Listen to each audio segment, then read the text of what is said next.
আপনি জেনে রাখুন, মমতা ব্যানার্জির তো ঘরের ভিতরের খবর থাকে। মমতা ব্যানার্জির যে ঘনিষ্ঠ বৃত্ত রয়েছে, মানে ভাইপো নয়, মমতা ব্যানার্জির ঘনিষ্ঠ লোকজনকে আপনারা ওখানে ক্যামেরা পাঠিয়ে দেবেন।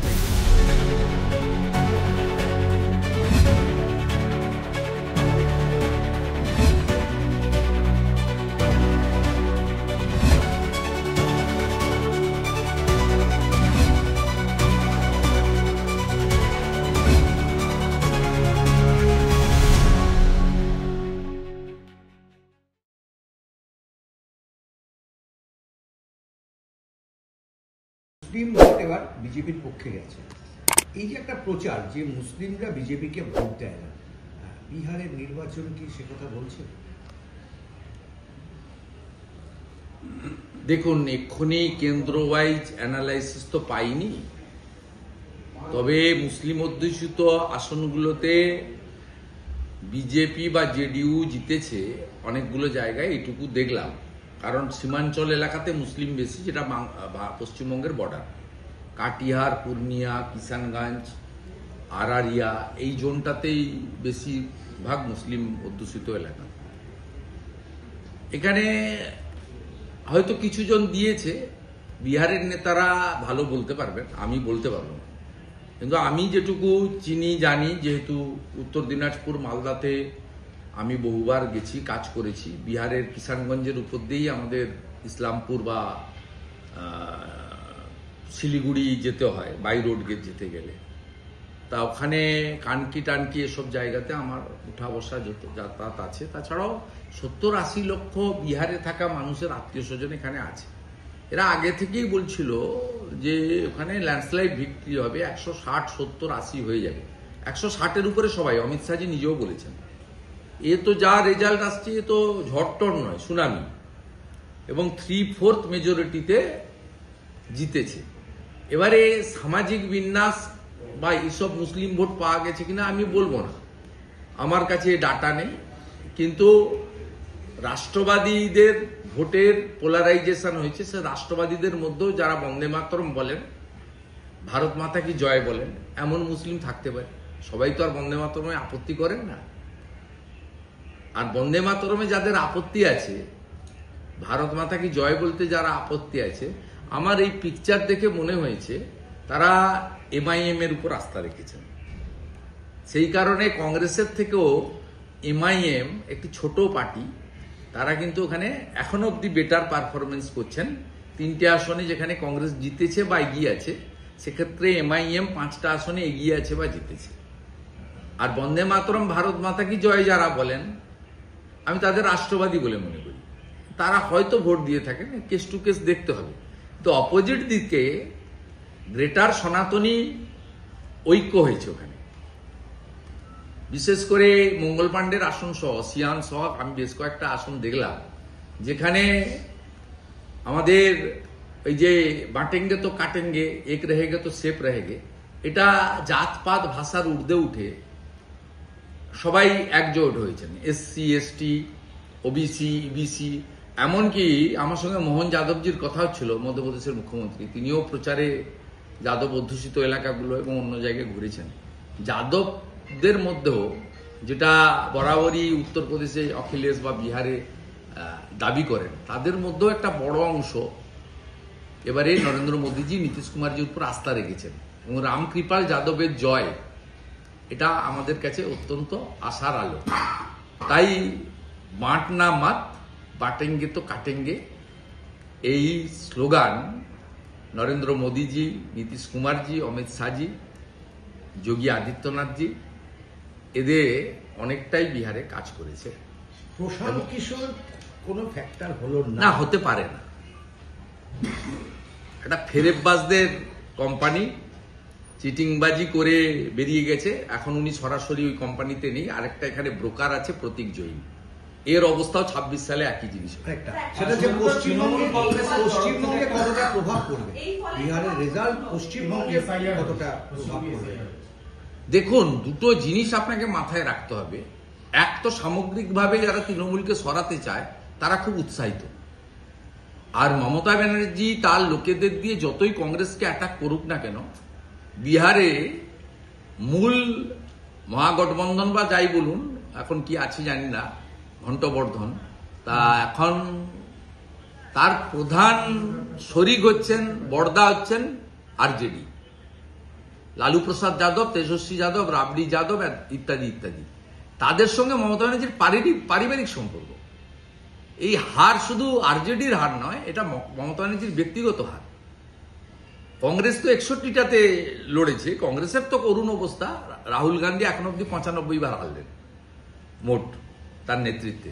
তা কংগ্রেস তো নেই, সাইনবোর্ড হয়ে গেছে, ছেড়ে দেন একদম। এখানেও 1% নিচে নেমে যাবে, নোটার নিচে নামবে, অস্তিত্বহীন পার্টি। কিন্তু মমতা ব্যানার্জির লোকেরা যে বলছে কংগ্রেস বিজেপিকে রুখতে পারে না, ভুল কথা। ওখানে বিজেপি এবং এনডিএ কে রোখার দায়িত্বটা নিয়েছিলেন তেজস্বী যাদব। তেজস্বী যাদবদের যে যাদব ফ্যামিলি, মমতা ব্যানার্জির মতো একই কালচারে তারা করেন। পরিবারবাদ, তোষণ, দুর্নীতি দুটোতে সেম। এদের সবাই পারিবারিক সম্পর্ক। এই হারটা মমতা ব্যানার্জির ব্যক্তিগত হার। আমার মুখ থেকে তৃণমূল কতটা কাঁপছে বলার দরকার নেই। দুপুরের পর থেকে ওদের সোশ্যাল মিডিয়াতে, প্রেস মিডিয়াতে বাইটগুলো দেখলেই বোঝা যাবে তারা ড্যামেজ রিপেয়ার করতে চাইছেন। এবং আপনি জেনে রাখুন, মমতা ব্যানার্জির তো ঘরের ভিতরের খবর থাকে। মমতা ব্যানার্জির যে ঘনিষ্ঠ বৃত্ত রয়েছে, মানে ভাইপো নয়, মমতা ব্যানার্জির ঘনিষ্ঠ লোকজনকে আপনারা ওখানে ক্যামেরা পাঠিয়ে দেবেন, দেখবেন ঢুকতে বেরোতে দেখবেন।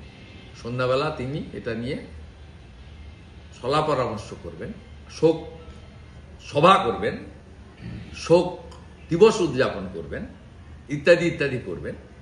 আর উল্টো দিকে বিজেপি কর্মীরা উচ্ছ্বসিত হয়েছেন, হবেন। আমি নিজেও উচ্ছ্বসিত হয়েছি। 11টা থেকেই যেখানেই যাচ্ছি পাবলিক মিটিংয়ে, এমএলএদের মধ্যে কর্মী সমর্থক সতীর্থদের সঙ্গে উচ্ছ্বাস প্রকাশ করছি। গেরুয়া আবির তারা আপনার গালে কপালে লাগাচ্ছে, নিচ্ছি, মিষ্টি দিচ্ছি, মিষ্টি খাচ্ছি, সব করছি। কিন্তু এর থেকেও বড় কথা দুটো সিগনিফিকেন্ট। পরিচ্ছন্ন ভোটার তালিকা এসআইআর এর পরে প্রথম নির্বাচন হলো ভারতবর্ষের মধ্যে বিহারে, আর দ্বিতীয় হলো অপারেশন সিঁদুরের পরে যারা বহু অভিযোগ তুলেছিলেন। আমি ক্রেডিট ভারতের আর্মিকে দিচ্ছি, সেটা নিয়ে কোনো প্রশ্ন নয়, কিন্তু নেতৃত্ব দিয়েছেন ভারত সরকার, প্রধানমন্ত্রী। এবং নরেন্দ্র মোদীজি পাহেলগাম ইনসিডেন্টের পরে যেখান থেকে বলেছিলেন আমি হিসাব নেব, বদলা নেব, যোগ্য জবাব দেব, সেটা ছিল বিহারের মাটি। বিহারের মাটি। রাম মন্দির হয়েছে, সীতামাতার মন্দির ওখানে শিলান্যাস হয়েছে। নালন্দাকে যেভাবে সাজিয়েছেন, তাই একদিকে রাষ্ট্রবাদ, অন্যদিকে বিকাশবাদ, অন্যদিকে নীতিশবাবুর সুশাসন, আর মোদিজির রাষ্ট্রবাদ, বিকাশবাদ সব মিলেমিশে একাকার হয়ে একটা বড় জয় এসেছে। 1905 সালের আগে আমরা বিহার সব একই ছিলাম, অবিভক্ত বাংলা। এই ইতিহাস মুছে ফেলা যাবে না। তাই বিহারকে বলা হতো অঙ্গ, পশ্চিমবঙ্গে বলা হয় বঙ্গ, উড়িষ্যাকে বলা হয় কলিঙ্গ। জয় জগন্নাথ বলে কলিঙ্গ হয়েছে, জয় সীতামাতা কি জয় বলে অঙ্গ হলো। এবারে হরে কৃষ্ণ মন্ত্রের সাথে জয় মা কালী বলে বঙ্গ। দেখুন, নিরপেক্ষ রক্তপাতহীন বৈধ ভোটাররা তারা শান্তিতে মতদান করতে পারলে ভারতীয় জনতা পার্টি এবং তার সহযোগীদেরই বেছে নেবে সুশাসনের জন্য। নিজেদের নানান প্রকল্প প্রান্তিক মানুষরা যা পান, নিজেদের নানান যে অধিকার, তার একটা ঝলক ভারতবর্ষের 20টা রাজ্যের মধ্যে এই রিসেন্ট আবার বিহারেও দেখালেন বিহারের মানুষ। বিহারের বহু মানুষ পশ্চিমবঙ্গে থাকেন। পশ্চিমবঙ্গের সঙ্গে বিহারের সম্পর্ক আজকের নয়, বহু আগে, বহু দিনে। পশ্চিমবঙ্গের মানুষের প্রত্যাশার দিন গড়ে ভারতীয় জনতা পার্টির দিকে তাকিয়ে তারা একের পর এক নানান রাজনৈতিক দলকে পশ্চিমবঙ্গে নিয়ে এসেছেন, ভোট দিয়েছেন, জিতিয়েছেন, পরীক্ষা করেছেন। আবার তারা সুশাসন দিতে ফেল করবার জন্য মানুষ তাদের ছুঁড়ে ফেলে দিয়েছেন। 2018-19 সময় থেকেই কার্যত পশ্চিমবঙ্গের মানুষ তারা এই আভাস দিচ্ছেন এবং তৃণমূলের যারা ক্রিমিনাল, তৃণমূলের পুলিশ, তারা শুধুমাত্র কোন রকম ভাবে বাঁচিয়ে রাখবার চেষ্টা করছে ভুয়ো ভোটারদের দিয়ে। বামপন্থীরা তাদের ঘুরে ফিরে আড়ালে আবডালে গলিপথ ধরে সাহায্য করে, এও পশ্চিমবঙ্গের মানুষের জানা। তো তাই পশ্চিমবঙ্গের মানুষ প্রমাদ গুনছেন 2026-এর নির্ঘণ্ট আসবার জন্য, পরিচ্ছন্ন নির্বাচনের জন্য। ইতিমধ্যে আপনারা জানতে পেরেছেন যে এসআইআর পশ্চিমবঙ্গ নির্বাচন কমিশন প্রায় 46 লক্ষ মৃতদেহ ভোটার তারা সন্ধান দিয়ে দিয়েছেন। অর্থাৎ তৃণমূল জিতছিল এই 46 লক্ষ মৃত ভোটারের ভোটকে ব্যবহার করে। শুধু তাই নয়, এখনো বাকি রয়েছে ডাবল কার্ড ভোটার, এখনো বাকি রয়েছে নন ট্রেসেবল ভোটার এবং বাকি অন্যান্য। এই সংখ্যা কোথায় যাবেন আমরা বলতে পারি না, এটা কেন্দ্রীয় নির্বাচন কমিশন, তাদের তথ্য, তাদের দায়িত্ব। তারা তো কোনো রাজনৈতিক দলের কথা শুনে চলেন না, তারা স্বাধীন সংস্থা। তৃণমূল ভয় পেয়েছে, তাই তৃণমূলের বিভিন্ন ভাঙা পাত্র এবং মুখপাত্ররা আমার মনে হয় তাদের শারীরিক অস্বস্তি থেকে, মানসিক অস্বস্তি থেকে ও বিহার আলাদা, পশ্চিমবঙ্গ আলাদা বলে মিথ্যে বলবার চেষ্টা করছেন। শুধু একটাই তাদের কথা বলবো যে পশ্চিমবঙ্গবাসী, তিনি হিন্দু আর মুসলমান হোক, যারা এই দেশের নাগরিক, যারা চুরি জোচ্চুরি অন্যায় পছন্দ করেন না, তারা কেউই পশ্চিমবঙ্গকে পশ্চিম বাংলাদেশ হতে দিতে চায় না তৃণমূলের হাতে। পশ্চিমবঙ্গের হিন্দু, মুসলমান, শিখ, খ্রিস্টান, জনজাতি, উপজাতি তারা তাড়াতে চায় চোর এবং ক্রিমিনালদের মুখপাত্র এই তৃণমূলকে। তাই তারা ভয় পেয়েছেন। আমরা বিন্দু মাত্র কনফিডেন্স বা ওভার কনফিডেন্সে নেই।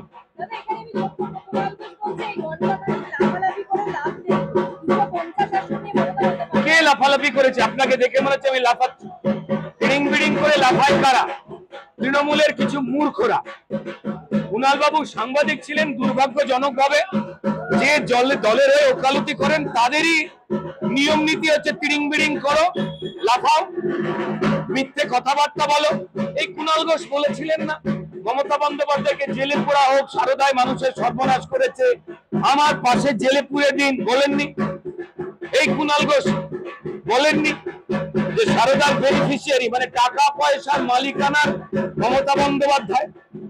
এই কুণাল ঘোষ তিনি বলেননি যে শিক্ষা দুর্নীতি আর সন্দেশখালীদের মা বোনেদের অসম্মান করা, মানিজ্য লুট করা, জমি জিরে লুট করা এই সরকার জানত? আমার মনে হয় যে এই মুহূর্তে পার্থ চট্টোপাধ্যায় চুরি করে দেশের আইন মেনে যে বেল বা জামিন পেয়েছেন, বেরিয়েছে, নিজের হাঁটু কেন গোড়ালির বৈশিক গার্লফ্রেন্ডকে নিয়ে অহংকারের সঙ্গে যে কথা বলছেন এবং তার থেকে তৃণমূলের অন্য নেতাদের যে 3টে করে বউ, এইসব কথায় বোধহয় কুণাল ঘোষ শঙ্কিত হয়ে গেছে। আমি চাইবো কুণাল বাবুর পরিবারে এইসব নিয়ে সন্দেহ যেন না করেন বৌদি। হয়তো কুণাল ঘোষ মানসিক যন্ত্রণার মধ্যে রয়েছেন, বাড়িতে অশান্তি নিয়ে হতেই পারে, তাই তিনি এই সমস্ত কথা বলছেন। তার কাজ মানুষকে বিনোদন দেওয়া, তার কাজ মানুষের হাসি মুখে একটুখানি ফিচকেমির হাসি তৈরি করা। তার দলই তাকে সিরিয়াসলি নেয় না, তার বাড়িতেও তাকে নেয় না। তাই তিনি কি বললেন এটা নিয়ে পশ্চিমবঙ্গে কেউ কোনো কিছু ভাবেও না। তার কথা, আমি শুধু একটাই কথা বলবো, তিনি ভালো থাকুন। আর যদি কোনো ডাক্তারের প্রয়োজন হয়, আমরা অবিলম্বে বিজেপি সরকার এলে পশ্চিমবঙ্গের গরিব মানুষদের জন্য আয়ুষ্মান ভারতের কার্ড যা আটকে রেখে দিয়েছে তৃণমূল, তা চালু করে গরিব মানুষদের স্বাস্থ্যের যে উপকার হবে সেটা চালু করবো। আর সেই লাইনে আমরা সুস্থ হয়ে যাওয়া কুণাল ঘোষকে দেখতে চাই ওই কার্ড হাতে নিয়ে। অবশ্যই সারা ভারতবর্ষ চাইছে, শুধুমাত্র আমরা নয়। আমরা যারা লড়াই করছি, ভারতীয় জনতা পার্টির যে কার্যকর্তারা প্রাণ দিয়েছেন, জীবিকা, জান, প্রাণ, এই চোরেদের বিরুদ্ধে লড়াই করতে গিয়ে যারা ত্যাগ করেছেন, যারা এখনো লড়ে চলেছেন, কেউই থেমে নেই, থেমে থাকছেন না। আমাদের আত্মবিশ্বাস রয়েছে, আমরা ওভার কনফিডেন্সে ভুগি না। আজকের এই জয় পরিবারের জয়। ভারতীয় জনতা পার্টি পৃথিবীর মধ্যে, ভারতবর্ষের মধ্যে সর্ববৃহৎ পার্টি, এ তো তৃণমূল বুঝবে না। যারা লোকাল কমিটির দল, উঠোনে শুরু দালানে শেষ, ওরা কি করে বুঝবে? পরিবারের কোনো সন্তান যদি ভালো ফলাফল করে, পরিবারের বাকি সন্তানদের প্রত্যয় বাড়ে। আমরা সেই লড়াই করছি সারা ভারতবর্ষের বিজেপির কার্যকর্তারা, সারা ভারতবর্ষের নিরপেক্ষ মানুষ পশ্চিমবঙ্গ থেকে এই তৃণমূলের অপশাসনকে ফেলবার জন্য তারা তাকিয়ে থাকেন। পশ্চিমবঙ্গের মানুষ তারা বিজেপির সরকার আনতে চান, তারাও তাকিয়ে থাকেন। তাই তাদের হয়ে, তাদের জন্য আমাদের এই লড়াই থামাতে পারবে না তৃণমূলের ভাঙাপাত্র মুখপাত্ররা।